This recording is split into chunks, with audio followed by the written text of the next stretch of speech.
We thank you once again for joining us for our Westchester Black Women's Political Caucus Yonkers chapter and partnership with Ludlow Park Resident Association Candidates Forum. Thank you all so much. Next slide. I wanted to give you a little bit about the history of the Black Women's Political Caucus before we start. It's definitely the brainchild of Alice C. Scott and Joan Mosley. They were our founders in 1976. These founding members were determined to expose and fulfill pivotal roles for Black women in Westchester County in politics. For over 42 years, the Westchester Black Women's Political Caucus has been a vital role in promoting the inclusion of African Americans, women in particular, in all phases of the political process. The Westchester Black Women's Political Caucus is a 6-chapter, multi-partisan political organization, and we are growing each and every day. We have additional chapters in Bedford and Greenburgh, White Plains, Mount Vernon, New Rochelle, Greater Peekskill area, and more cities to come. We invite all of you interested in joining the Black Women's Political Caucus, take a look at our membership online and join. We'd be happy to have you. That's a little bit about our history. And we all know the history of voting in America has been a trying one. It is not for the faint of heart. It is something that is really needed, and it has gone through tons of struggles. And so our caucus strives to eliminate some of those voter suppressions and definitely get the candidates out to everyone in the community so that we can all pick the best person to represent all of our communities. Next slide. We'd like to go ahead and get started as soon as possible. The Ludlow Park Association, their purpose is to foster community, preserve, protect, and enhance the neighborhood. They do so by organizing many community events. They provide a forum for community leaders and politicians to interact with all of the residents, and they are constantly advocating on behalf of the community's needs to the city and the county government. So we'd like to thank them as well for joining us and partnering, and they have been a fabulous co-sponsor in this event.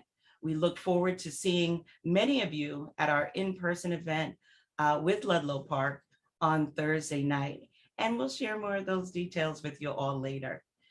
Thank you so much again. I'd like to start with introducing you to 2 of our upcoming candidates. They are both running for County Legislator District and District 16. And we would like to start with Christopher Johnson to be our first speaker, as he is the incumbent for this role. If I can share a little bit about Mr. Johnson. Christopher's focus on the City Council was excellent in fighting for equity in education, affordable housing. He is constantly rooting for local jobs for the people in the community. He has continued fighting for those same issues at the county level, where he has passed progressive legislation, such as the ban the box, fairness and cooperative ownership, salary, history, anti-discrimination legislation, immigration protection. I can go on and on, but I'd like you to have Christopher Johnson welcome you all and share a little bit more about himself. Christopher, we are so glad to have you, Mr. Johnson. And please inform our candidates, inform our listeners a little bit more about you. Good evening. I want to thank the Black Women's Political Caucus, as well as Ludlow Park Association, for having this forum and this opportunity to speak directly to you, the people, about the work that we've done and at the county and how we plan on moving forward. For the past 6 years, I've been hard at work on your behalf, banning gun shows on county property, ensuring every employee in Westchester has the right to call in sick and still be paid, sponsoring and passing legislation creating fairness in purchasing of co-op housing, banning conversion therapy, co-sponsoring legislation fighting wage theft, leading the charge to ban the box so people who have served their time can get a second chance, banning employers from asking about previous salary history so people who have been out of the traditional workforce don't get shortchanged in their next employment opportunity, especially women, piloting a pilot program in Yonkers only to make sure that people who receive an eviction notice get a lawyer to represent them in court, expanding that through other locations throughout the county, and now creating legislation and passing it to create that program for the entire county and giving access to counsel to everyone, passing the Immigrant Protection Act, reaffirming all rights of all residents throughout Westchester and protecting access to healthcare clinics so women can safely and securely seek the healthcare that they desire. I've also had a responsibility not only to focus on legislative items, but also passing a fair, equitable budget, like cutting taxes 4 budgets in a row by right-sizing our county's correction department and getting the Sprain Ridge pool open and opening a new men's drop-in shelter after the closing of the sharing community. But I also have responsibilities as a leader in the community. And that's why when we experienced the pandemic, I made sure to hand out PPE, and I was still present for protests throughout Westchester fighting for Black Lives Matter, including all those at City Hall, walking from the 3rd precinct and back to the 2nd precinct on Central Avenue to City Hall. And now we're about to start work on the Office of Police Accountability for all Westchester County while personally creating diversity in our public safety department. I've done the work, and that's why my colleagues have made me their majority leader. But most importantly, I'm proud to work with all of you to make Yonkers and Westchester overall a better place. As one of your neighbors, I humbly ask for your support to send me back to White Plains as County Legislator for the 16th District. Thank you. Thank you. Thank you so very, very much. We appreciate that information. We appreciate you being brief and covering so many things. We have a few questions coming from our constituents, also from the question and answer box.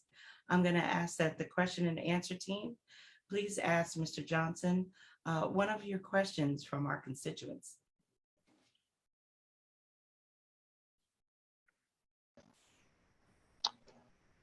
Christopher Johnson, I'm asking you, what are your upcoming plans for combating homelessness in Yonkers?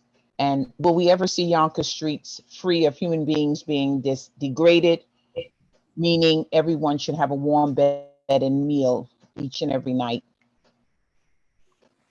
So first, I want to say I agree with you that everyone should have an opportunity to have a roof over their head and have a hot meal should they desire one. Every day. That opportunity should be extended to all. And so we work towards that each and every day. I know when I was on the city council, the sharing community got 6-month extensions. We had several of those because we wanted to make sure that people weren't put out on the street as we had seen happen. And 6 months after I became a county legislator, the sharing communities closed because that same advocacy didn't happen at the city level. But we were able to find Kingdom Christian Cultural Center. Thank you for following your mission, the Christian mission, and housing people who need shelter. But finally, we were able to create a new men's drop-in shelter on St. Cashmere where people have the opportunity to go find a meal, spend time, and just bounce back after they have, fallen down. Unfortunately, I don't know the answer if we'll ever see a day in this nation, right? Because homelessness is a nationwide crisis. But we work every day to make sure that we make sure that our shelters are available for anyone and everyone that needs it. Thank the YWCA, who has a contract for both the men's and the women's drop-in shelters, and West Hab for all that they do with their family shelters. We're looking to, in addition to the men's drop-in that is newly built, we're looking to build transition housing on that same site and build out another floor for a full day program so that people can continue to have access to computers so they can look for jobs, they can look for housing, and then we'll continue to work, hopefully with the city, to provide affordable housing opportunities for everyone throughout the city. Thank you. That was an excellent answer. We appreciate that. And so many of us look forward to having our homeless be sheltered correctly and the mental health, attached to that. Question and answer team, Can you please bring Mr. Johnson another question from our constituents?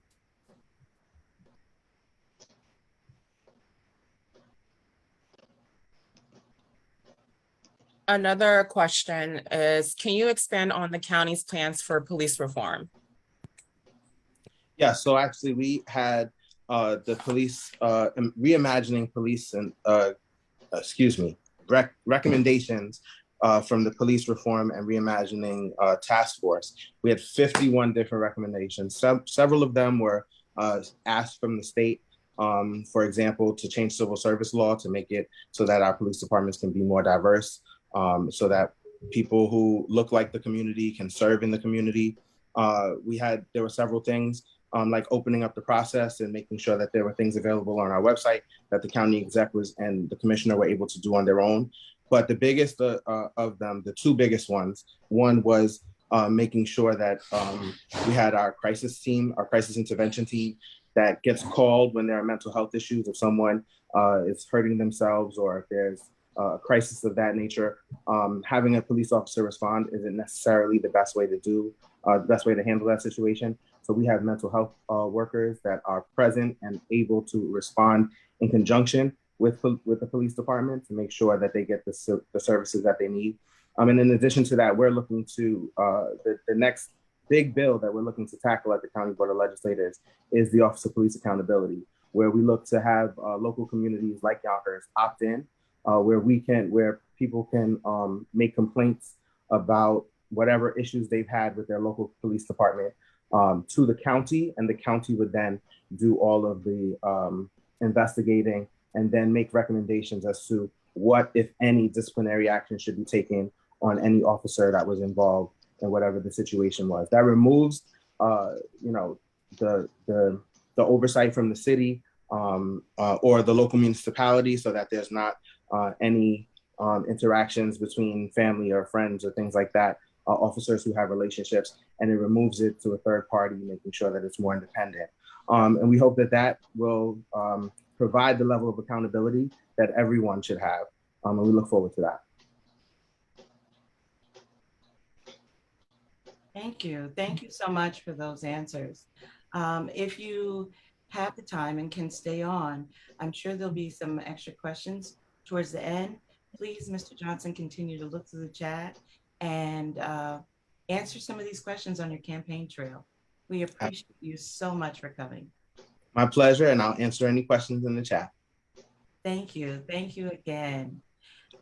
We'd like to move along and to Christopher's opponent, which is Miss Shanae Williams. Miss Shanae Williams is passionate about serving her constituents and ensuring the quality of life is improved by providing record number in funds for all students in Yonkers Public Schools, funds to repair the parks in her district, and she is also interested in the arts and programs to benefit the youth and community, amongst other things. Miss Williams, we welcome you, and we'd like you to tell the constituents a little bit more about yourself and why you think you're the best candidate. Thank you so much, Dana. Good evening, everyone. To my caucus sisters, thank you for hosting this very important candidates forum. To the Ludlow Community Association, I appreciate you guys being a part of it.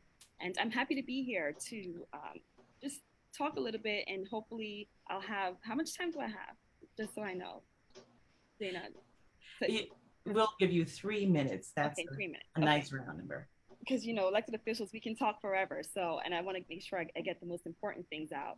So I'm happy to be here. You know, years ago when I was campaigning for city council, and when I got elected by the people of the first district, it was because of the platform that I put forward and the issues that I wanted to work on, issues that are very important to the community of the first district, for making sure that we address housing, affordable housing in particular, making sure that we think about our most vulnerable populations, such as the homeless population, and find solutions to address that issue, making sure that we are fighting for our kids in our public schools so that they have the same quality education as other students in various districts around Westchester County, and making sure that we, improve the quality of life overall for everyone. I have done all of that and more, and I'm very proud of my record, which is why I want to speak to you guys a little bit about that.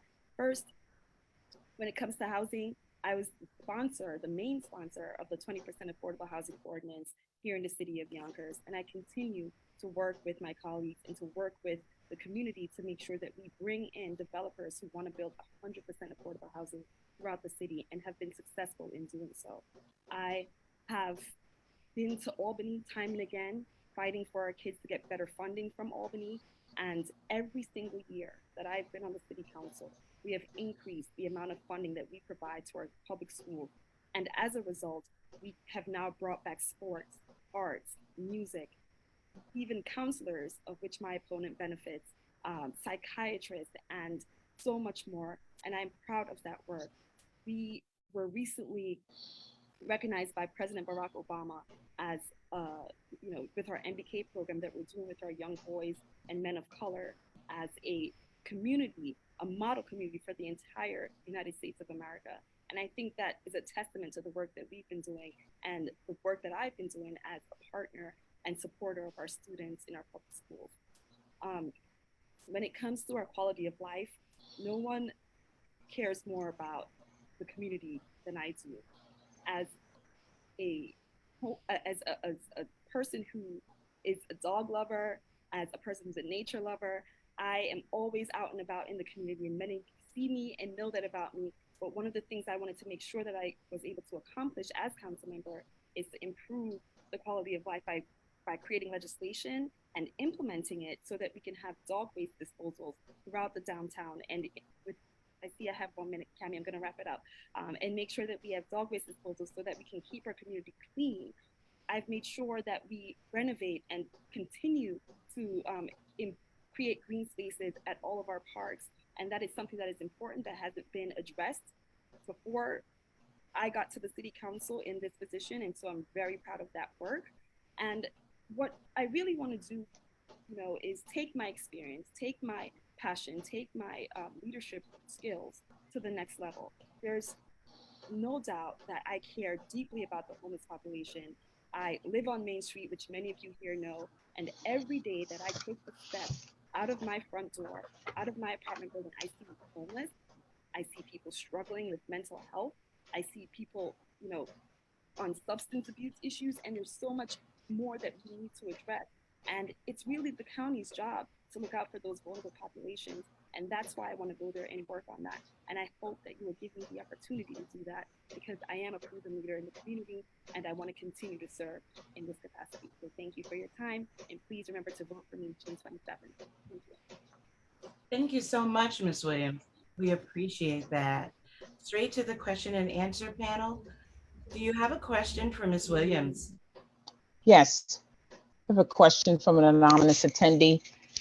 Ms. Williams, being the face of Yonkers gentrification, specifically in District 1, what are you proposing you'll do as a county legislator? That's a great question, and thank you to whoever proposed that. Honestly, housing is a human right. We know that, there's been a lot of, people who are struggling, especially now, to find good quality affordable housing. And again, that is why I sponsored that affordable housing ordinance and was able to get it passed on the city council. Now, what happens after that, I cannot take responsibility for, but I continue to be a fighter for more percent affordable housing like we've been doing here in Yonkers. And not to mention, we've been leading the way in Westchester County here in Yonkers when it comes to more affordable units. And that is something that I want to take and expand throughout Westchester County. So thank you for that question. Thank you. We do have time for another question for Ms. Williams.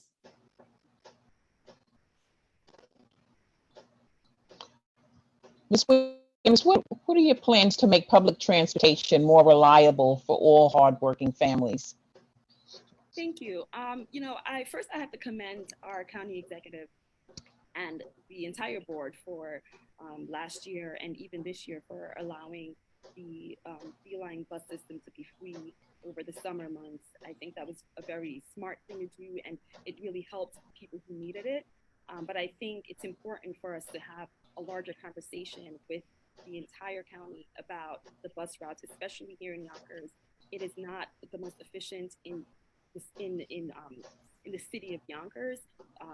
You need to look at the downtown area and figure out a better route, especially because we see what happens when our kids get off the buses in the after school in the summertime, especially or warm weather months. It's a problem, and we've done everything we can on the city council to make sure we're working around that and working with our law enforcement to address any issues that might happen. But I think we really need to come up with a plan. But before we can even do that, we need to start having a conversation, a public conversation, and be inclusive as possible about what those new routes might look like and how it will benefit the community at large. And I know that there's a group of active residents throughout this district that want to address the Beeline bus system. And so I think it's important to bring them to the table. Thank you. Thank you so much for that answer. We'd like to thank you from the caucus for attending today, Ms. Williams. And again, if you can stay on afterwards, and please feel free to reach out and answer some of the questions as well in the Q&A box. We thank you again for being in our presence today. Thank you for having me. You are so welcome. We'd like to move along to the candidates running for mayor. And our incumbent, Mayor Spano, was not able to make it, even to share a few minutes. But as we know, Spano has represented Yonkers for over 2 decades. He's leading Yonkers in nearly $5 billion revitalization efforts, innovative projects that are transforming Yonkers, the growing waterfront. He's working to attracting new businesses. And today, Yonkers is the fastest growing city in the state outside of New York City. So that's something to be said for all of us here in Yonkers and how we work together and how important it is to reach out to all of our constituents and make sure that we're making the right choice for our community. So since Mr. Spano could not be here tonight, I'd like to go ahead and move on to Miss Margaret Coleman, who is a proud mother, a grandmother with a blended family. She's a committed public servant, a community advocate, and a special education teacher. She has lived and served in Yonkers community for nearly 10 years. And hoping to be your next mayor, Margaret will be a new voice for Yonkers, working to ensure that our beloved city has unified community vision, philosophy, and a reality that exemplifies Yonkers as one community. We'd like to thank Ms. Margaret Coleman for joining us today. And can you tell the constituents a little bit more about yourself? Yes, good evening. Hello, my caucus sisters. I'm so glad to see you and in this capacity, as well as those friends and neighbors that live in the Ludlow Park area. Again, I am Margaret Fountain-Coleman. I just wanted to add my political experience as well. I was a former trustee in the village of Tuckahoe, where I served under 2 mayors, as well as a city council person in Halifax County, Virginia. So in combined of all of my work experience as a 14-year public defender investigator for the Durham, North Carolina Public Defender's Office, as well as working with the Food Bank of North Carolina and being a lead program planner for Halifax County Community Action Program. I bring together not only my educational experience, but my work experience and political experience to the table to represent Yonkers as their next elected mayor in 2024. It is my purpose and my life work as an educator to bring education to the forefront, to the hearts and minds of people, because we know with education, we are on the pathway to success. When I've been speaking throughout this city over the last 4 months, one of the talking points that I begin my talking with is there is a tale of 2 cities, right? There's a tale of 2 cities where we have one segment of our city that is prospering in their educational endeavors because they have the resources that are available. Now, I know colleagues will say, well, everyone has those access to, but they're not really having access to, they're not provided to them equitably, which means something totally different. And so those are the things we want to work on as far as education. And then as we move into about education and talking about education, housing is also, those are the two primary issues that are facing most Yonkers residents: education and housing. And what is defined here called, thank you, Cami, affordability. And what does that look like? And how is it being narrated in the lives of people here in the city of Yonkers? So those are my two primary points. And infrastructure, we know, is an issue because of the overdevelopment we have here in the city of Yonkers, but that's where I am, and I'll wait for the questions to come, Dana. Thank you so much. Thank you again for sharing that. Our question and answer panel, Ms. Coleman is eager to hear from you. Wonderful.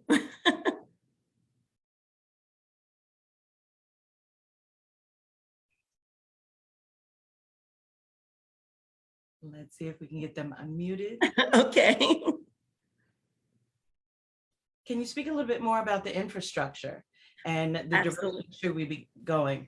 We have quite a few number of units coming up in Yonkers, a proposed 600 family unit not far from ShopRite, another 300 family unit.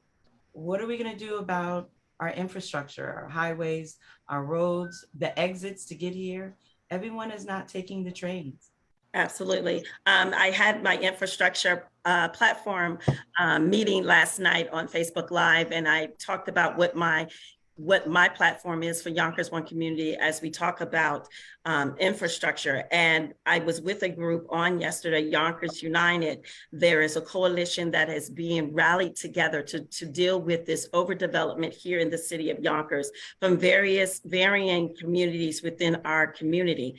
And so we know that there is an overdevelopment issue here where both candidates that are running against me on a Democratic ticket have allowed these developers to come into our area without really having conversations about with the communities and how it will impact quality of life.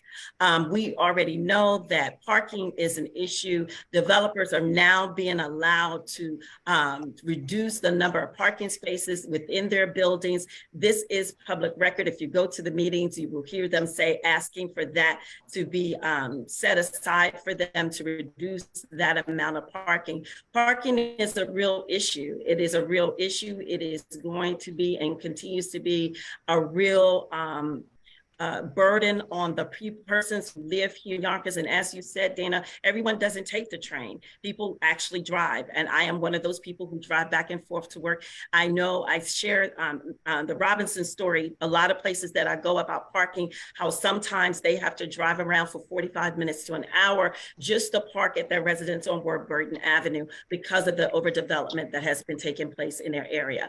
Street pavements, if you live in the right zip code, absolutely, your roads are black tarred. They look absolutely fantastic. But if you come down Yonkers Avenue, where I live, there are going to be bumps. There's over pavement with over processed pavement being placed on these roadways.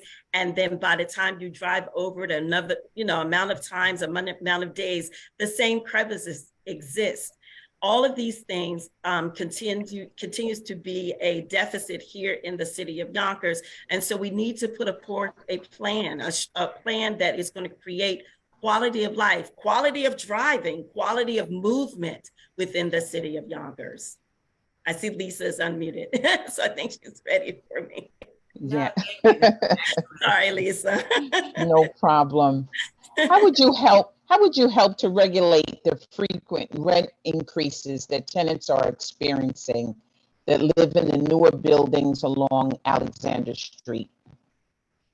Okay, I think I heard you. It was a little staticky there, Lisa. I'm so sorry. That's okay. That's okay. So New York State has a lot of programs that are in place that can address rental evictions, filling of rental overpricing. So there are a lot of things that are in play, programs that the New York State itself has in place. And what we need to do as a city is to invest in opportunities of just reading, right? And bringing those programs here. One of the things that I want to do under my administration is to create a housing czar that would be in charge of housing throughout here, through the city of Yonkers. And what that position would do, right? It would be created to be that person with liaison the mayor's office to the to all the developers that are attempting to come into this area. It will work with the IDA. It will work with all the other entities that are involved in bringing in new housing,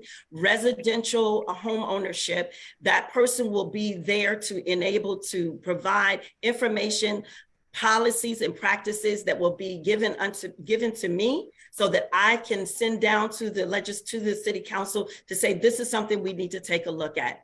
I think what happens is that we are just tunnel vision in how we look at housing, how we address housing. And so we need to be forthright in ensuring that we're going to do our best job in ensuring that every citizen here in the city of Yonkers lives in decent quality and affordable housing. So those are the things that I want to do under Yonkers One Community to ensure that we are taking the right steps to be able to live in affordable spaces. There are units that you say, and I know because every year, you know, your rent goes up.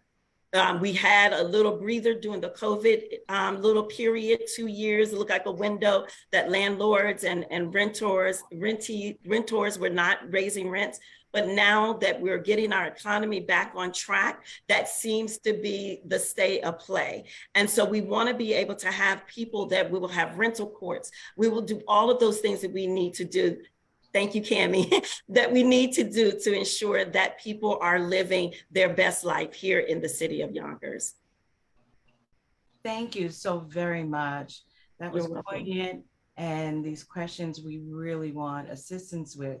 So those two examples of how we should move forward are excellent. And we hope that whoever is the next mayor will take on those suggestions, and or you will be able to move forward with those ideas as well. Absolutely. And for anyone who wants to contact me, please look me up at margaretformayor.com. You can find out about my platform, any information that you need. I am just a step away from your door if you want to have a conversation. So we'll be on the field all for the next couple of days, knocking on doors. So thank you so much for allowing me to share. Thank you so much. And all of our candidates' information will be shared with each of you at the end of this forum. You'll be allowed to take a picture or screenshot it, and definitely go to our Facebook Live, and you'll be able to capture it there as well. Thank you again. We'd next like to introduce to all of you Ms. Corazon, who has served on the City Council as its majority leader, the first Latina majority leader in the history of Yonkers. She has previously chaired the City Council Legislation, Codes Committee, Real Estate Committee, Municipal Operations Committee. As a person that is in office, she will be able to answer some of these questions, stating what she has done already and where she would like to go forward if she was elected as the next mayor. Ms. Corazon, tell us a little bit more about yourself and the direction you would like to go. Thank you so much. And good afternoon, good evening to everyone here on the call. It's great to see you. But for those that do not know, my name is Corazon. I served the council for the last night. Ms. Corazon? Yes. You're coming in a little choppy. I'm not sure how you want to handle that other than going out and coming back in. Do you have a head mic? Let's see. I'm going to turn off my Wi-Fi and see. Oh, there you go. That sounds very nice. Thank you. Okay. Sometimes that's better. Let's see. How do I sound? Much, much better. Thank you. Okay. Is it still choppy or is it all the way clear? Okay, good. Okay. So for those that don't know me, I have served on the council for the last 9 years. And I believe that that gives me a very unique position as to why I'm the best candidate to be mayor of this city. Those 9 years have given me an insider look at the challenges the city faced, the problems that we've had to tackle. And at the same time I remained with my outsider perspective, my independent spirit. And those two things coupled together really make this unique recipe for the precise change that we need in this city. I'm a working mom of 3 young children, married to my husband, Jonathan, and we live on Hawthorne Avenue. So I am a resident of the Ludlow Park neighborhood. I'm the daughter of Dominican immigrants, and I'm running for mayor because Yonkers needs change. You know, this city was founded in 1872, but in all that time, we've never had a woman or a person of color elected mayor. That means that our city and its amazing diversity that we have has never been fully represented at the decision-making table. And that needs to fundamentally change. So what are some of the things that I've done while in office? Early on in my tenure, I introduced the bringing body cameras into the City of Yonkers Police Department. And early on, it was resisted, it was challenged, and it was not approved. We had to wait until 2020, until George Floyd died in front of all of our eyes, for the City of Yonkers to react to police reform. I also, during that time, introduced different measures for police reform in the city, the creation of Civilian Complaint Review Board, which also has been resisted by the city and not approved. So I believe that different voices, different perspectives can bring new legislation, new policy making into the city. You know, as a council member, I received a lot of complaints from renters about some of the challenges with their landlords, inadequate heat, infestation, not working elevators, the list goes on. So I knew we had to do something, which is why I created a building registry that allowed people to research the history of a property that they were living in or any other properties within the city. It took a long time to get that registry up and running.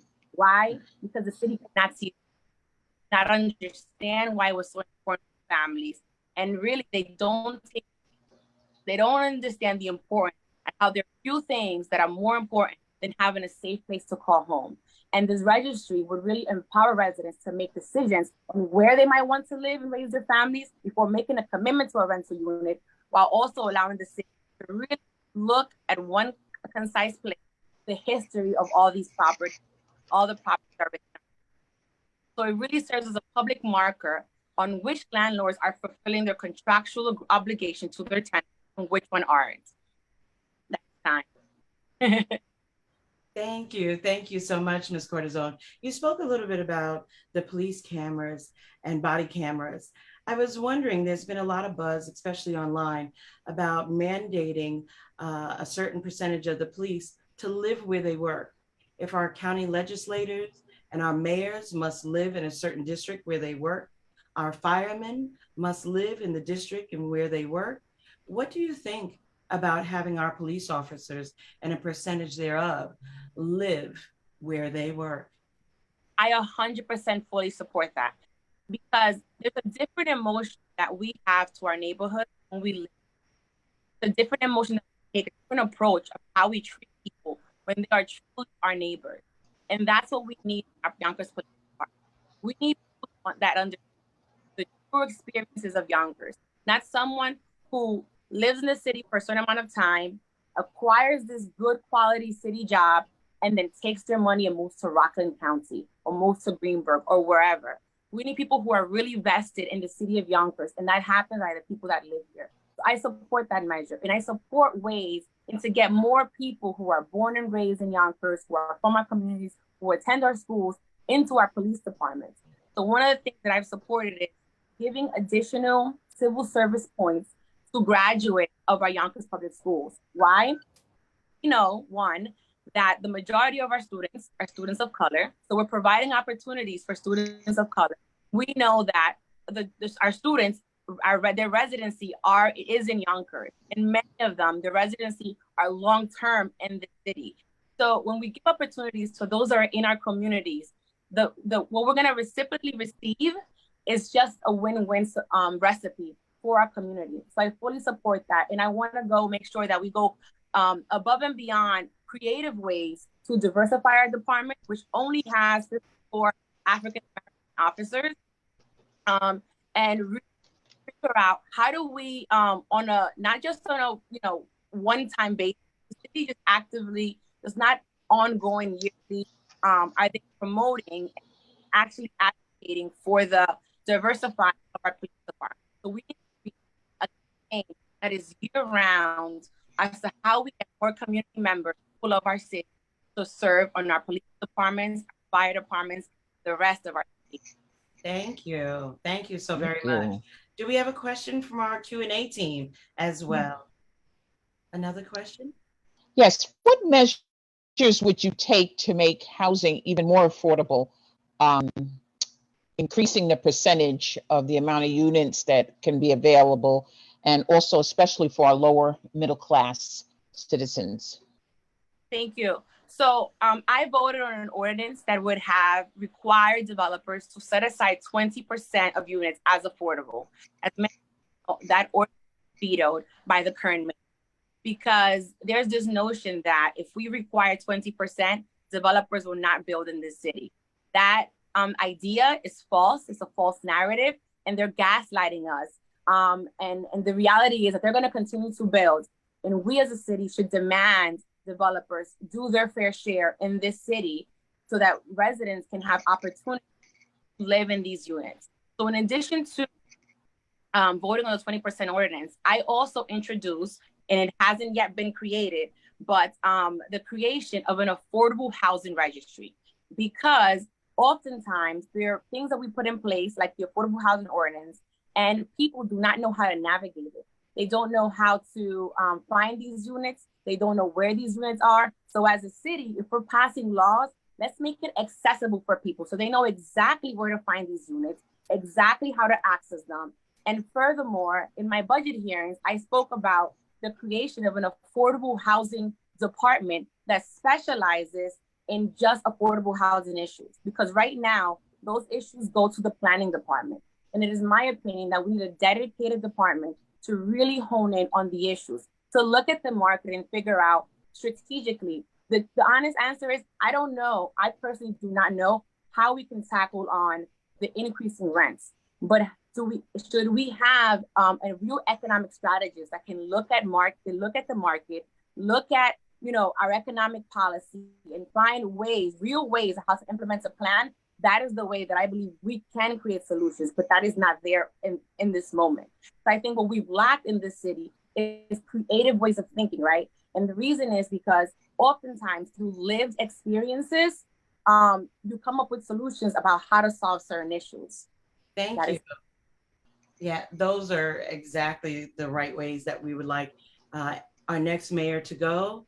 And definitely looking at the words of our great FLOTUS, as far as percentages with affordable housing, when they go low, we should go high.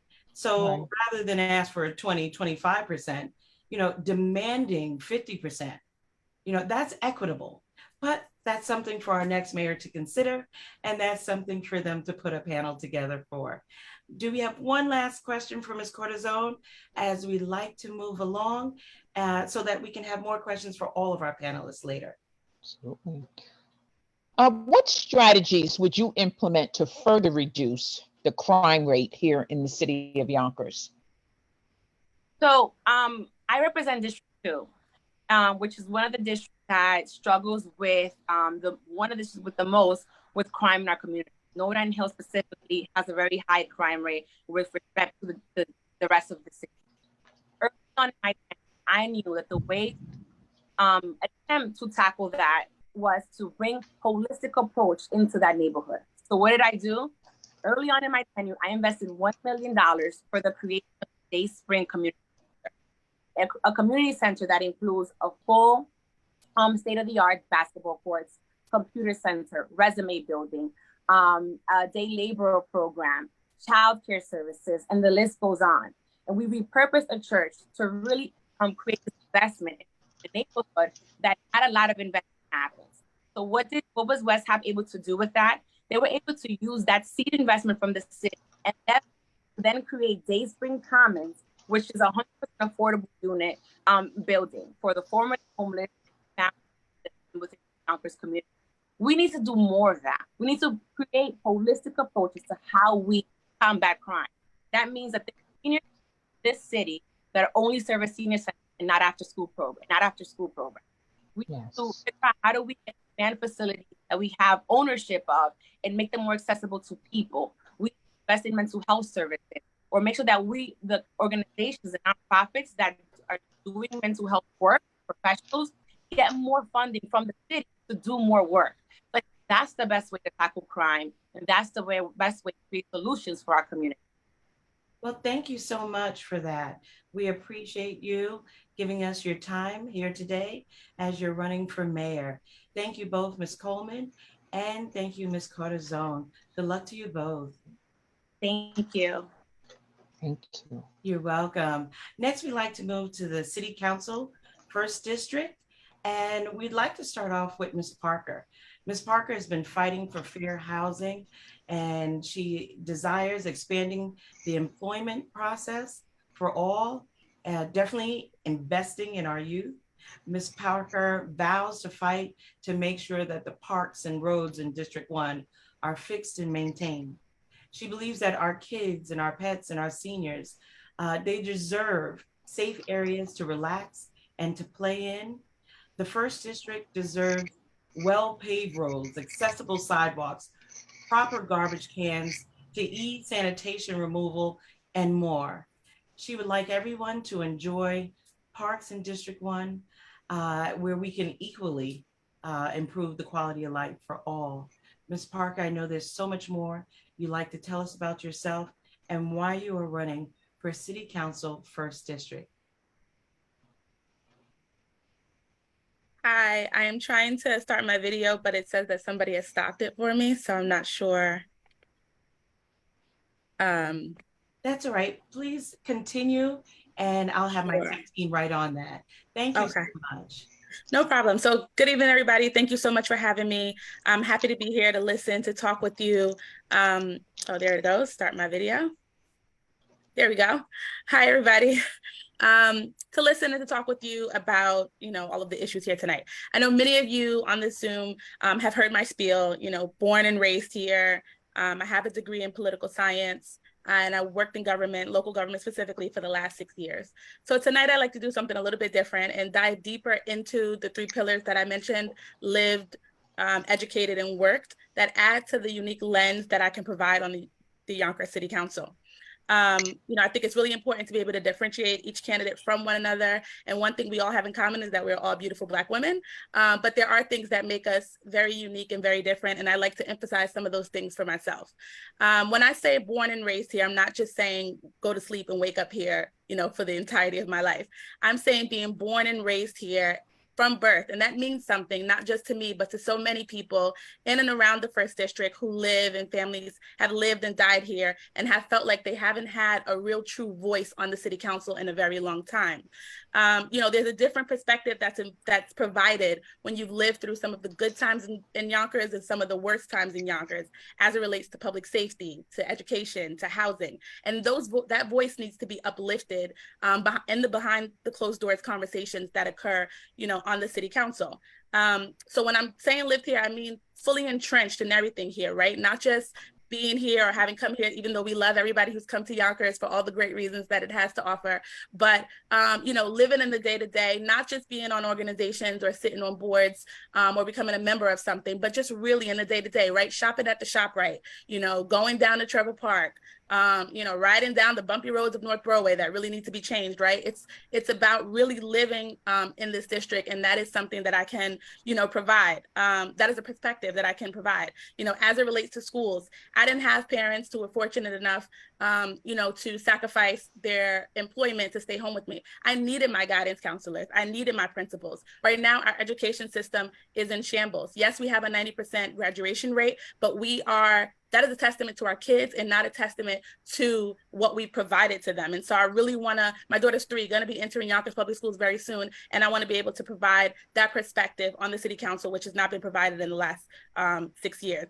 when it comes to my education, I have a political science degree, but not just that. I spent 6 months on Capitol Hill helping, form pieces of legislation. I've worked in the New York State Senate helping to draft legislation around hydrofracking. I currently work at the at the Westchester County Board of Legislators as a committee coordinator. And in that role, I am able to see a firsthand look at drafting of legislation. And so it's not just the lived experience with the education, but it's actually crafting legislation that doesn't just look good on paper, but makes sense for people in reality.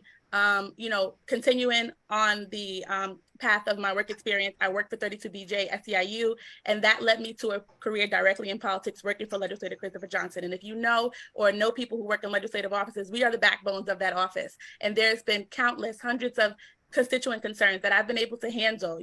When our current council person let the sharing community close, it was our office who was out there handing out flyers, making sure that people had showers, and was able to, provide them the location for where their next night's sleep would be. And so it's all of those things combined, and really deciding that a person with lived experience, or a person with education experience, a person with governmental experience, not just working in the office, but actually being up close and personal to legislation, is really, really important, and a role that is missing currently from the Yonkers City Council. Thanks so much, Cammie. Thank you so much. Yeah, your networking has been proven inside the candidate's office. So we do so appreciate that. Do we have any questions for Ms. Parker? Ms. Parker, what new ways would you implement so that all the residents of Yonkers will be involved in the decision-making process? I'm sorry, can you repeat that, Lisa? It was breaking up a little bit. Yes. What new ways would you implement so that all residents of the city of Yonkers will be involved in this decision-making process? Oh, okay. Yeah. So, I read something a while back from our current council member's office that basically said that there were only one of two ways you can get in contact with that office. That was, you either got in contact that way or you didn't get your concern handled. I think we're living in a new day and age and a new time where we need to open up the possibilities for people to get in contact with us and have an open office of transparency. I think at some of these zoning board meetings, when I, have attended to them, I've seen no city council members there or their staff.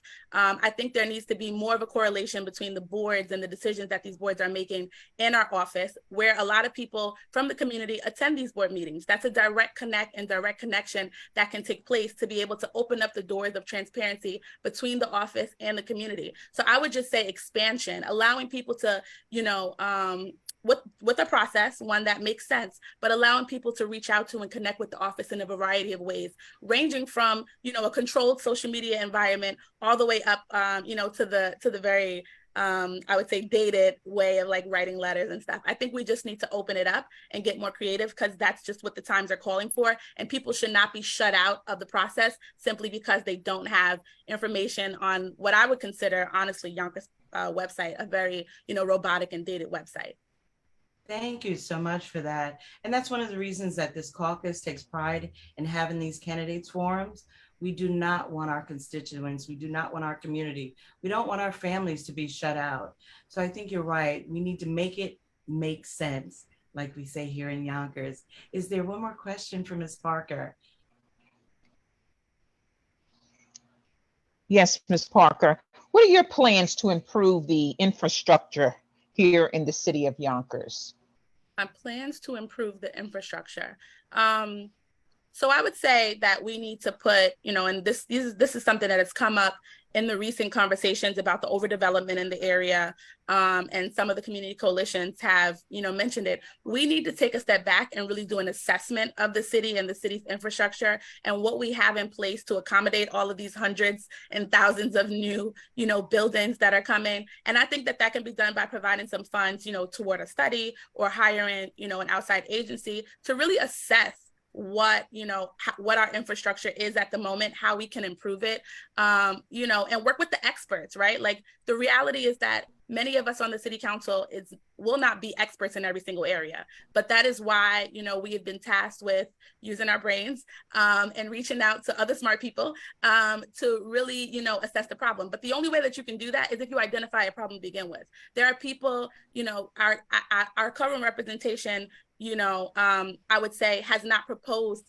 going as far as taking a step back and allowing the city to need to assess our infrastructure, right? We've seen these buildings for the last however many years just go up. They go before the zoning board, they go before the planning board, and they sometimes go before the city council, and they are essentially passed through. Nobody has really taken the time to say, hey, wait a minute, do we have the infrastructure to support all of these developments? And so we need somebody on the council who's gonna raise that question, right? Who's gonna say, hold up, wait 1 minute, let's take a step back. Do we have what we need to support all of this? And I think that can be done by, you know, turning to the experts and asking them what we should do in order to make sure that our city is safe and, you know, can accommodate all of the new things that is coming here. Thank you. Thank you so much, Ms. Parker. That is a sign of a great leader, is to find those who do a job best and leading towards them. Thank you so much for your time. And please stay on, as there may be more questions for you. Absolutely. Thank you so much, everybody.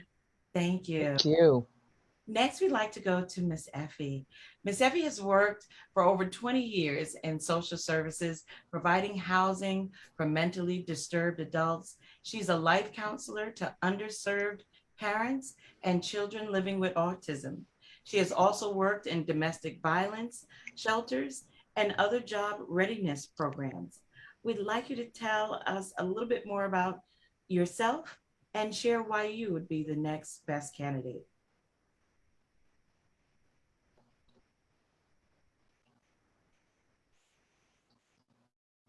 Is Miss Effie on?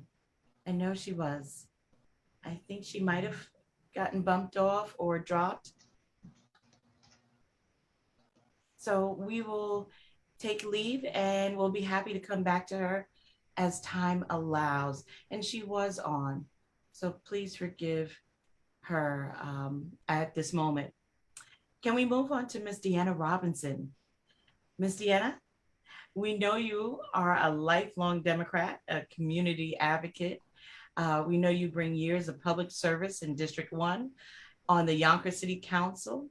We know you have 6 years of experience working as an aide to Councilwoman Shanae Williams. In addition, Ms. Robinson created an organization with the key purpose of promoting small business throughout Yonkers.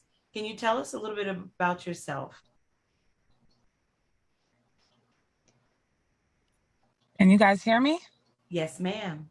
Okay. Hi, everybody. Good evening. Thanks for having me. Oh, I think I'm muted. Am I muted again? No, not at all. Okay. We hear you wonderfully Thanks well. for having me. I'm sorry. I was at another function, so I stepped out. I'm happy to be here with you guys. Like you said, you gave a little bit of my spiel. And like Shatika said, thank you. We're all 3 beautiful women. Thank you for that compliment. I appreciate it. Strong Black woman. I have been in District 1 since I was 6 years old. So I'm a little bit older than Shatika. So I think I got here when she was 3. So I've been here a little while. I've been outside. I've played the sports. I've been in the parks. I've tumbled. I've had my fair share of fist fights and cafeteria food fights. I've attended several of Yonkers public schools. I have 2 young boys of my own, 8 and 12, who both attend Yonkers public schools. I love serving the community. I've worked for Councilwoman Williams for the last 6 years, and I do think she has done a great job. Shout out to you. And she's taught me a lot, and being behind the scenes has helped me to see things that I agree with, things I don't agree with, and has given me an up close and personal view on what's going on with the council. Do I agree with everything all the time? No, but nobody will. You can't please everyone. If I'm the person that's elected for council, everybody won't always agree with me either. We don't live in a perfect world. That's just how things go. But I believe I do care about the people. I love what I do. I love servitude. I've served on many boards. I've done tons of community service. I can walk into shelters right now and they know who I am and what we've done and what I stand for. So that means a lot to me, just caring about people, loving on people, positivity, trying to push the city forward. Some people think Yonkers has a negative, a dark cloud, or there's this negativity to Yonkers. No city is perfect. I think our city is amazing, and I think there is room for improvement. There's always room to grow, and I'm here to help that progression.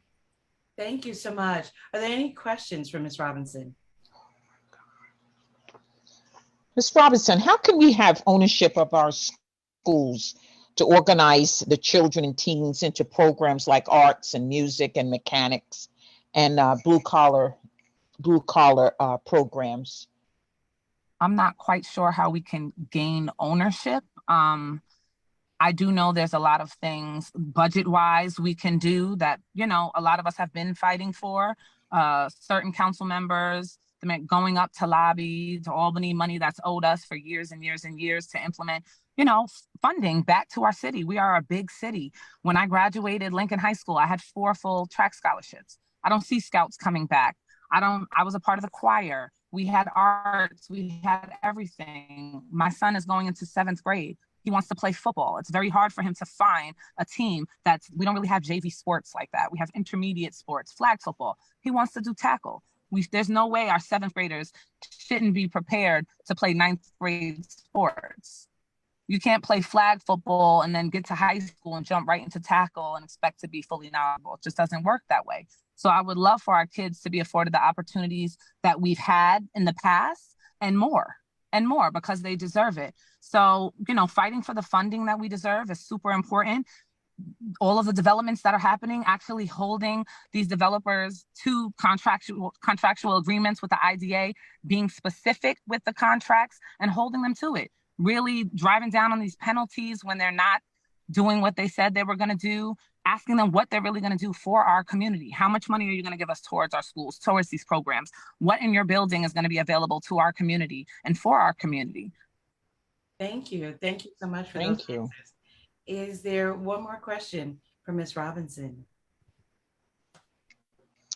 Yes, what are the most challenging issues in the office you are seeking?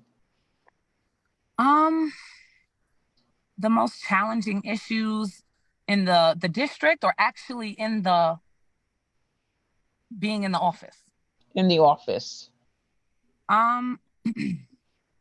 So we deal with Or a lot of district, or the district. Okay, so challenging, there's a lot of homelessness in District 1. You can be homeless for many reasons. Any of us can be homeless. I'm 2 paychecks away from being homeless. If I miss 2 checks, I'm in trouble. So I look forward to operating in grace as I live daily. There's people struggling with public safety, you know, scared, even in the downtown. I believe it's gotten a lot better, but there's still a lot of issues to tackle. What else? Dealing with people in the actual office is never easy, but it's always my pleasure. I love to help.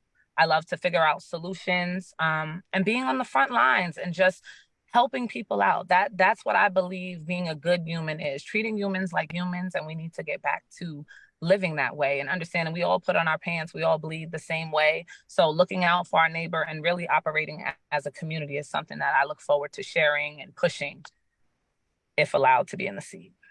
Well, thank you so much, Ms. Robinson.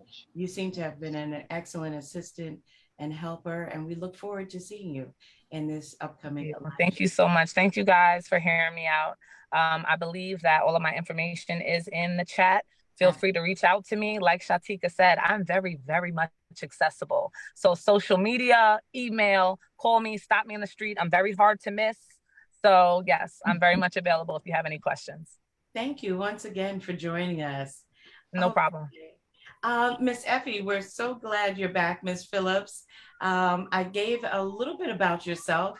If you can unmute and please give us a little bit more of why you would like to be our next candidate leader. I believe I am unmuted, or no? Can you hear me? Yes, ma'am. We sure Excellent. Thank you so much. So thank you to the Westchester Black Women's Political Caucus, my sisters, Yonkers chapter, for hosting this event. And for those of you who had joined us on Zoom. If you don't see the video, I'm afraid to touch anything because it didn't go well a minute ago. I would first like to acknowledge, as mentioned by both Shatika and Deanna, the unique situation that District 1 has had by having 3 dynamic women of color that want to serve our community. However, I know I'm the best candidate because I'm a seasoned professional with demonstrated leadership skills. I've been invested in our community and have had lived experiences, and that has allowed me to see the good, the bad, and recognize the need for change. So some of the things that I wanted, that I have on my platform that would be interest, I hope, to anyone on this call would be, when it comes to education, my vast learning opportunities have allowed me to see some of the ineffectiveness of our public school education. So ensuring that our educators get the resources that they need to educate our students, the funds for public schools are appropriately allocated, and encouraging more after-school activities are some of my top priorities. When it comes to housing, I have worked in a variety of housing programs, which has afforded me the knowledge to be a part of the process in increasing safe and truly affordable housing. And I support creating a registry to make sure that all those have access to that opportunity. And making developers accountable for agreements and employing local residents, and ensuring that our residents of the district are aware of vouchers and other affordable housing options. When it comes to our seniors, something we all can be today, maybe in the near future, it's very important to me to make sure that senior housing options are available, as well as services, and making sure that our seniors are informed about the resources available to them in our community. No senior should be concerned about how to shop for food, having a cooked meal, or other social, mental, and physical activities. When it comes to our increased homeless and mental health residents, having worked in both of those populations offers me a different lens to be a resource on the City Council. For starters, we need to create wraparound services so that once placed in temporary housing, they can get medical and mental health evaluations, medication, and other support services. And certainly when it comes to our environment, I want to support the banning of harmful plastics and cleaning up of our. Oh my goodness. It seems as though she might have accidentally hit a button. Please definitely feel free to keep entering in comments for Ms. Phillips. And don't forget that she will also be in person when we have our co-sponsored candidates forum on this Thursday. And so we won't have these tech problems. We'd like to thank Ms. Phillips for joining us, and we'll move right along in the essence of respecting everyone's time. So Mr. Breen has declined to attend the Westchester Women's Black Political Caucus Candidates Forum, but we do have Mr. Ronald Schutte. And I hope I said that right. It is. That's fine. That's fine. Good. Thank you so very much. His decision to run was promoted by his opponent's casting vote in favor of extending term limits. Ron believes that voters should determine how long elected officials should serve and not the politicians. In addition to this opposition to extension of term limits, he's going to address several neglected infrastructure issues in the 5th District and address the quality of life issues. So we'd like to thank you for coming on, and we look forward to hearing how you plan on tackling these issues. Thank you, sir. First of all, I'd like to thank the Westchester Black Women's Political Caucus. It's an honor to be invited to this, so thank you very much, and also the Ludlow Park Association. So I'm new to the political arena. I've been always in the back seat. You know, I go to meetings, I go to community meetings, and many of the issues that the other candidates have spoken about are issues that are very much concern me also. Living in the 5th District, as you know, again, as a political outsider, I bring a lot of experience to the table. I bring some government experience, a lot of business experience, and education experience. And those type of things, I think, with collaboration with other parts, and when you sit down to compromise and come up with a real working solution. I'm about solutions. I'm not partisan, and I'm not tied to any, no one really, there's no special interest group, you know, supporting Ron Schutte. Okay, Ron Schutte is supporting Ron Schutte.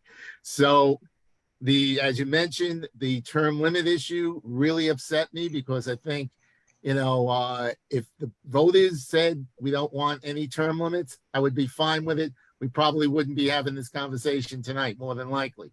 However, when I see that as a real abuse of power, and if you don't challenge that, I tell it, I run a school in the South Bronx, and it's a very successful school. But I teach the kids there that if you believe in something strong enough, you better be able to put your time, effort, and money to back it. And time is a precious commodity, especially for me. But it's one of those things where I felt very, very strongly about. And I think Yonkers, we've seen that abuse of power too long. And even though great things have been happening, change is good. There's nothing wrong with change. I look at the school system that I've been hearing about. My experience with schools, I run a very tight college preparatory school. I get 100% into four-year colleges. I'm getting the Ivy League and all that. But not every student is geared to go to college. And the city the size of Yonkers should have opportunities for those who maybe want to go into the trades or maybe want to do something else that's not a college degree, computer networking, computer fixing, and all that. But they don't have the opportunity. Saunders does have some skills like that, but I'm looking at putting the burden on working joint partnerships with the unions to bring in those trades in here so that all this development that we're doing in Yonkers, we actually have the skill set within Yonkers to fill those high-paying jobs. They always talk about they want only unions, they want this, but how exclusionary is that to the citizens of Yonkers, that they're not trained for those jobs? Yeah. So those are common sense things I see. It's not always about having money thrown at the school. Another pet peeve of mine, and I have friends who have this, I've been blessed not to have a situation with a special needs student. Why did we have to go outside to Eastchester, up to Greenberg or one of those for special needs when we're the city the size of Yonkers cannot service that community? I find that offensive. And I think that's what happens with complacency when you have people too long in the job. So I know I haven't touched on everything. If we're looking at how I feel about police reform, it's about training. My military background showed me one thing. They have what they call the military police there. And every soldier, especially I served down at Fort Bragg, is a fit specimen of human being. These are trained physical people. And when the MPs don't have to carry guns and they're just trained enough to know how to subdue someone that might have too much alcohol in them or something like that, if it can be done in the military, why can't it be done in the Yonkers police force? Because again, the lack of training. And my last point, because I know I'm running out of time, is a lot of these, when we talk about homelessness and all that, we need to turn this over to the experts, the not-for-profits. Just putting political appointees into the city of Yonkers to handle situations that they're not prepared for. Let's work with the not-for-profits, and you'll get a better solution than what we have. No one's going to have one solution to everything, but I think if we work in that way, go where the experts are, we should be fine. And that's all I have. No, that was absolutely amazing. I think the community would definitely say that the training of the mind was definitely more important than training of the body. And so that's one of the things that the MPs are trained to look for certain things, to study people, and that leads to the mental health. So I think you hit it right on the nose with that part. The infrastructure piece was excellent. Your skills in jobs and training, as these developers are going up, I think we're all surprised that they're not having mentorship programs so our youth can be trained as apprentices right now. And we all know, especially with us battling this technology, that there's really only going to be two types of jobs. The robots are going to take over half, and Right. the skills are going to be needed for everyone else. Well, learn to fix the robots. That's what I say. So they don't come after you. Excellent, excellent. But let us take some questions from our wonderful constituents. Thank you so much. Do we have a question for Mr. Ron Schutte? Yes, Mr. Schutte, what measures would you take to make housing more affordable here in the city of Yonkers, especially for the lower middle class? Well, I think, again, it's not only for the lower middle class. You want to keep your seniors also, who kind of sometimes fit in. We forget the seniors. Okay, developers and again, not being in the inner circle of the politics, developers don't develop unless there's a high profit section to that. So looking at what they're saying in the arguments, I believe 20% is probably a starting number, okay, and depending where the building is located, okay. I grew up in the Bronx. I couldn't go I couldn't go back to my building because it wasn't there anymore. So when you want to relocate people or you just knock down a building without some kind of plan, we want to keep the residents of Yonkers here. Everybody else is fleeing everywhere else. This could be a great city. But again, looking at the policies of that, developers, I've sat in the background to meetings where I can't remember who actually brought up the parking issue, where they're looking for a reduction on that. I don't know any family that has working people in it that doesn't, if it's a family of 4, they have a minimum of 3 cars, okay? And they say, well, if it's near a train, they're going to take, not everybody works in Manhattan, okay? And not everybody's going to do that. So it's and they're getting away with it. That's, and why are they getting away with it? Complacency in the government. If you keep people there too long, they get, kind of start drinking the same Kool-Aid. So the overdevelopment is also have to look at the infrastructure. We have a lot of flooding on the east side. And a lot of that's because they didn't take into consideration when you had maybe, 100 houses, now you have 1,000 houses. Where is that water going? Where is everything going? Why is the roads flooded out? Nobody's taken a very logical planned look at what's going on because they're all about making money very, very quickly and then exiting. You don't see those developers. They don't live in Yonkers. They live wherever. So it's, the developers, the lawyers, and whoever else is making money, the architects, I guess. So let's pick on them. But that's what it is. It's a matter of looking at a plan. How do we keep neighborhoods together? And I think, I grew up in a neighborhood and it's who you are. Okay. And that's an identification you have. And once you lose it, being from Yonkers, I wasn't born in Yonkers, but I've lived 41 years here. I consider myself a Yonkers, lifer now. So you want that identity. So, but is it the cure-all answer? I don't think so. But with compromise and other ideas and collaboration, you can come up with great plans. Excellent. Thank you so very much. Do we have another question for Mr. Schutte? Yes, I think you touched on a little bit, Mr. Schutte, earlier about strategies that could be implemented to further reduce crime here in the city of Yonkers. Yeah, again, you're looking at, we're not going to go into bail reform and all that. That's a state level thing and all that. There is some consideration that we should be looking at common sense on that.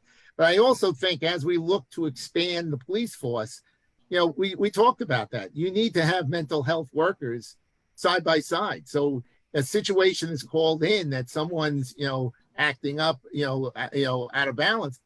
You need to have access to that. It can't take 3-4 hours to get someone. That needs to be precinct level, to do this kind of stuff. Now, the actual allocation, I don't know. I don't run a police department, but I also know that the training of the officers and having availability of the services that they need may not only be mental health. It may be an actual, medical person. It may be someone a psychologist to really talk someone out of either committing suicide or something like that. We need to look at it as a task force. And again, that's where the military background comes in. Even though it was 100 years that I was in the military, those principles don't change. You need to draw from every aspect, to put out the best solution that we try to do. And be flexible enough to change if it's not working. Thank you. Thank you so very much. Please stay on as there may be more questions if you can for us. I would like to ask that Ms. Phillips, thank you so much, Ron. We really do appreciate it. Thank you. And it's been an honor. Thank you. Thank you. We'd like to have a question or two go back to Ms. Phillips as she is now back on with us. Q&A team, sorry, can you revert back and ask a question of Ms. Phillips? Thank you, Ms. Phillips. We're so happy you were able to come back on. Thank you. My deepest apologies for my connection problems here. Not at all, not at all. Yes, good evening, Ms. Phillips. What distinguishes you from the other candidates? I think what distinguishes me from the other candidates is, and thank you for this question, is my lived experience. Like I mentioned in my intro, I'm a seasoned professional.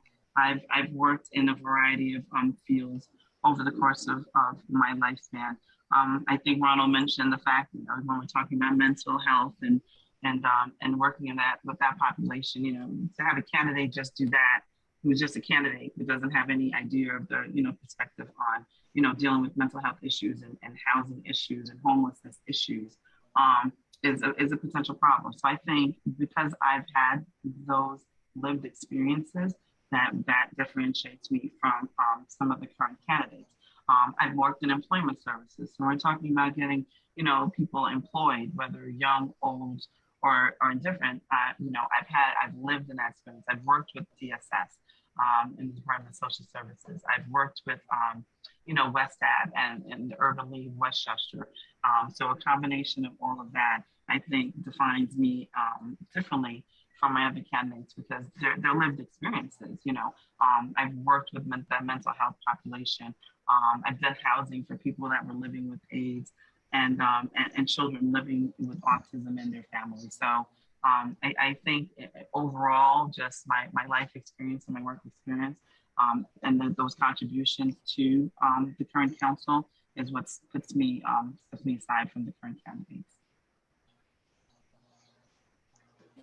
Thank you so much. Were there any other questions for Ms. Phillips?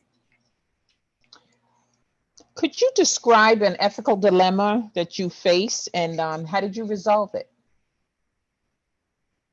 So the current ethical dilemma that I'm facing right now is what's going on with the illegal immigrants coming into Yonkers and our country. I am the daughter of an immigrant mom from Jamaica and dad from Cuba. So I'm struggling with the fact that we want everybody to come. We're the melting pot. Our country is a melting pot of people from everywhere. But it definitely determines the matter of how that happens and how it affects the communities that they come into financially, socially, economically. So I think currently that's one of the ethical dilemmas that I'm currently struggling with that I think, we need to get a grip on so that, everybody's safe and, we want to be welcoming, but we want to be mindful of how that's going to affect our city. Thank you. Thank you so much, Ms. Phillips. We appreciate you. If Mr. Johnson and Ms. Williams are still on the call, we did have another question about the concept of new police officers. And we've had less than 100 Black police officers here in Yonkers. The Latinx police have increased. And we definitely want to be clear when we talk about diversity and what that looks like. Would Mr. Johnson or Ms. Williams like to chime in on how to pursue more inclusion of our police force? Absolutely. So this is Legislator Johnson. So when I was on the Yonkers City Council, I actually introduced a resolution asking the state to provide extra points on civil service exams that would give opportunities for people who graduated from local public schools, extra points on their exams. And our public school system is overwhelmingly Black and brown. And so our young Black kids would have an opportunity to serve in the community that has brought them up. Unfortunately, I recall a time at a forum for the Young Dems, Young Black and Elected, where my opponent said that people in this district are not smart enough to pass the test. And so it's unfortunate that she doesn't have that belief and that desire to believe in our young people and that they have the ability to serve our communities. But I think that we should give them the upper hand and make sure that they have the opportunities to do so. Thank you so much. Are there any other questions? I don't see Ms. Williams at the time. Are there any other questions for our mayoral candidates? There are quite a few. You guys have been absolutely wonderful Thank you so much, everyone who's attended and put in questions. We definitely look forward to all of our candidates on their campaign trail, reaching out and answering these questions with more, details on each and every one of them. I know the housing and the buildings, the infrastructure, they're very, very key. And it's something we really have to plan for. So Q&A team, is there another question? We do have an anonymous question, and this is for any of the mayoral candidates still on. What are your plans for building department, and how will it benefit local businesses and homeowners in particular?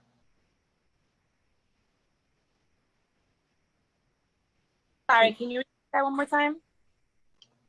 What are your plans for building department, and how will it benefit local businesses and homeowners in particular? So I've actually spoke about this a lot, and one of the things that I think is important that we do is that Yonkers hasn't done is we need to find a buildings commissioner by doing a national search. So oftentimes what's happened in Yonkers is that when there's a position open, we don't necessarily do a wide search for the best person to fill that position. And instead what has happened is we keep hiring the friends and family network. And the reason I say it's time for us to do a national search is because the buildings department is a very antiquated department. If you own a home and you try to build a deck to enjoy for this summer, I hope you solicited the permit 2 summers ago, because that's probably how long it'll take you to do so. If you're a business that wants to open up a business, if you're a new business that wants to open up, it takes a very long time to acquire permits unless you know someone. And I think part of that is that the building department is not digitized. There's no streamlined process. There's no clear method about what is needed to really streamline the process. And I think that, a new vision, perhaps someone who comes from the private sector who has retired and is looking to maybe come do some work in government agencies is a good opportunity for the city of Yonkers. In addition to that, I think that we should create some type of advisory from business owners and people who have struggled with the building department, contractors, landscapers, architects, folks who really have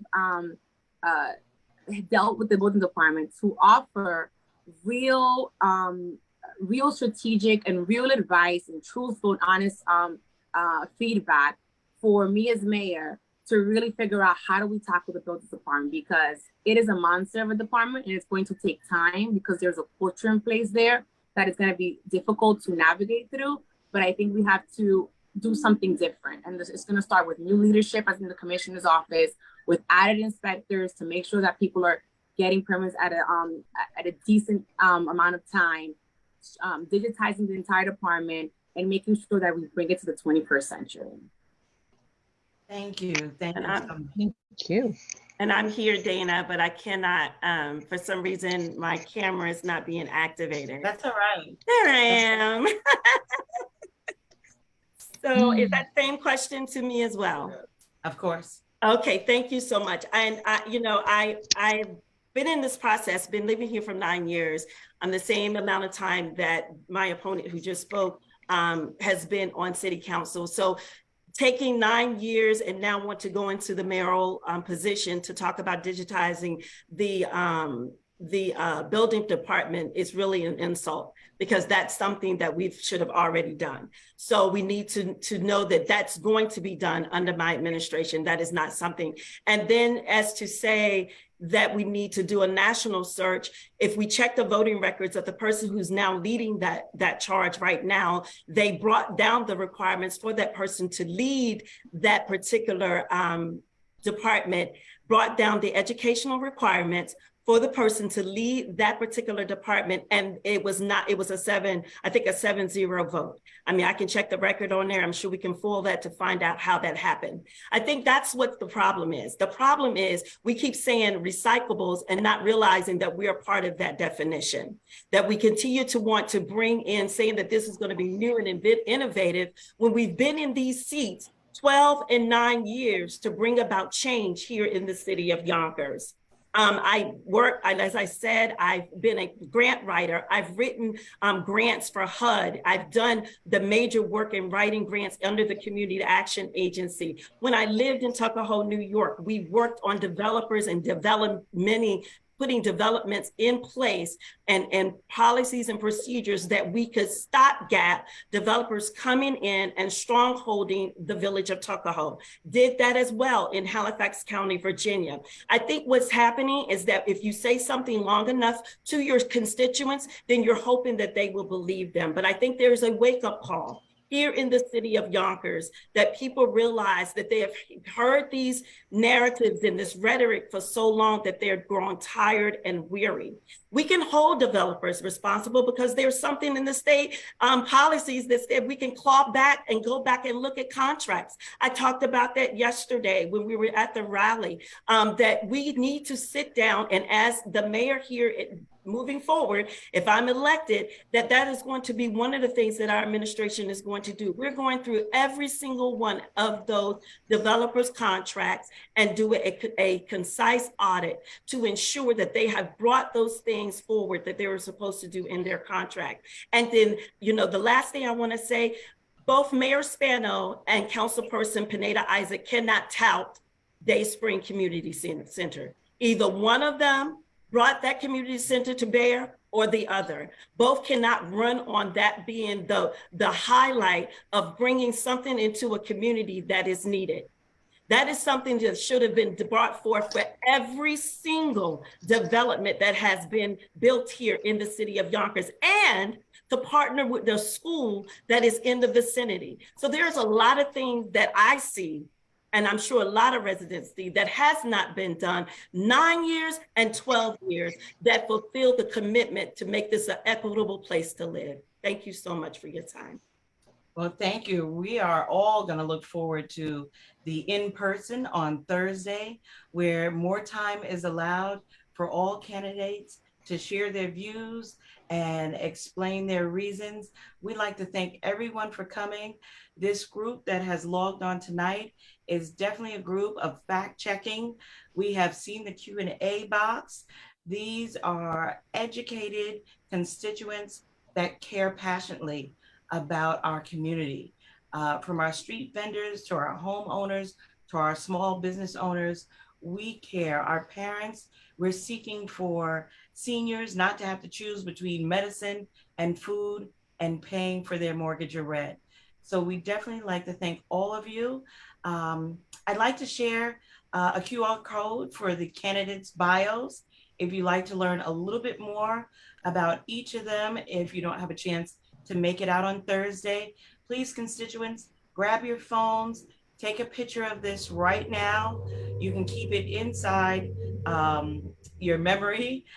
It'll take you right to each of their bios. I appreciate that. Next slide. Thank you so much. Also take a picture of this slide if your phone is available, or screenshot it if you have that ability. The Westchester Women's Black Political Caucus, we are more than happy to share this information with you in hard copy. Just reach out to us and we will be happy to deliver it straight to you via email or in person, mail, sorry, not in person, but through mail. We thank you so much. Please take note to the election early voting times. Please take note to your polling place. There has been some changes in certain districts in their polling place. I know most of us get the card. We know exactly where we're supposed to go, so we don't bother to open it. I encourage each and every one of you, open it up, make sure that your polling place is the same. Use these QR codes so that you can find out about voting and your election. If you still need an absentee ballot, the time is running short. These are some places where you can go and the times. Definitely reach out to the caucus. We'd be more than happy to find your polling place, help you find the times to vote as well. We'll be happy to put you in contact with any of these candidates. We would like to thank you all so very much for joining us here tonight. And we'd like to close out. here's some information about becoming a district leader. These things are so important. If you are so interested in being here tonight, then you are definitely qualified to become a district leader. Thank you for snapshotting this. Our candidates forum in conjunction with Ludlow Park Associates is this Thursday at 7, if I'm not mistaken, 7 to 8:30. We'd like to see you there at BZAC. And in person, you can ask even more questions and challenge our candidates to really fulfill their promises, make some vows. Thank you so much. Next slide. Thank you. We also, as the women of the Black Women's Political Caucus, I'd like to have our president of the Yonkers chapter, Ms. Charlotte Vincent, come on and tell you a little bit about our Black and Pearls meetup to vote. Ms. Vincent. Thank you. We're gonna unmute her. She's gonna tell everyone a little bit about our Black and Pearls meetup. Okay, hello everyone. On this Saturday, June 17th, 2023 at 10 a.m., we are calling all our sisters from the African diaspora to come out, and we're organizing and galvanizing together to show the power of the Black women's vote. So I do hope that you will come, wear your Black, wear your pearls. We meet on the steps of the Riverfront Library. We will pray together, and then we will go in and go in as a unit, but of course, vote individually. So please tell your friends, your family to come out. We're also encouraging you to bring our young girls so that they will have the experience and understand that they are a part of the movement. We're doing this not only for ourselves, but for them as well. So we need to teach young so that it will be instilled in them. Part of our initiative is to also pre-register all of our 16 and 17-year-old Yonkers youth, right? So that they will be ready. So we've been doing registration drives. We were at Yonkers Pride, which was definitely successful. We will be at the waterfront for the Yonkers Downtown Bid concert on Friday.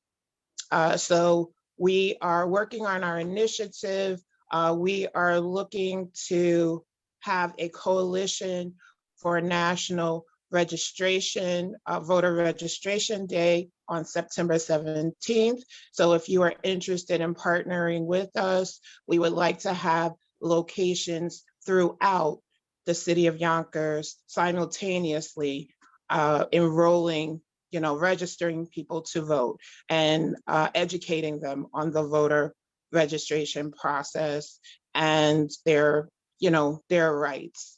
What we're working on doing also is to include those that have been formerly incarcerated that may not understand that they have the right to vote.